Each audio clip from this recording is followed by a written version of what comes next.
కుట్రబంతా ఉన్నాడు.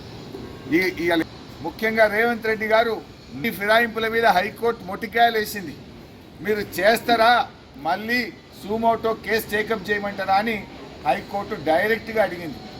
దాని నుంచి దృష్టి మరల్చడానికి కౌశిక్ రెడ్డి గారి మీద అటాక్ చేయించి ఇది రాజ్యాంగ ఉల్లంఘన కాదు, ఇదేదో లా అండ్ ఆర్డర్ సమస్యగా తీర్చిదిద్దే విధంగా రేవంత్ రెడ్డి గారు కుట్ర చేస్తూ ఉన్నారు.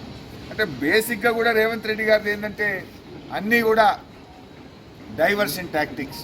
ఆయన ఎప్పుడు కూడా ఒక సమస్య నుంచి తప్పించుకోవడానికి ఒక కొత్త సమస్యను సృష్టించే ప్రయత్నం, ప్రజల దృష్టి మరల్చే ప్రయత్నం, ఇవన్నీ కూడా రేవంత్ రెడ్డి గారు మొదటి నుంచి కూడా చేస్తూ ఉంటారు. గ్యారంటీల అమలు గురించి మేము మాట్లాడుతూ ఉంటే దాని గురించి ఎప్పుడైనా మేము గ్యారంటీల గురించి పోరాటం చేస్తే దాన్ని మర్పించడానికి ఒక డ్రామా చేస్తుంటారు.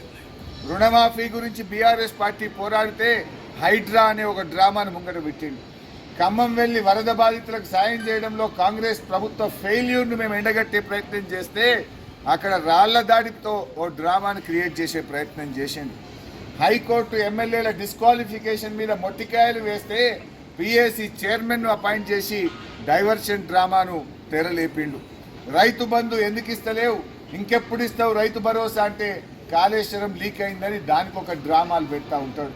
అయ్యా రేవంత్ రెడ్డి గారు, నువ్వు ఎన్ని డ్రామాలు ఆడినా తెలంగాణ ప్రజలు తప్పకుండా సమయం వచ్చినప్పుడు నీ ప్రభుత్వానికి సమాధి కడతారు.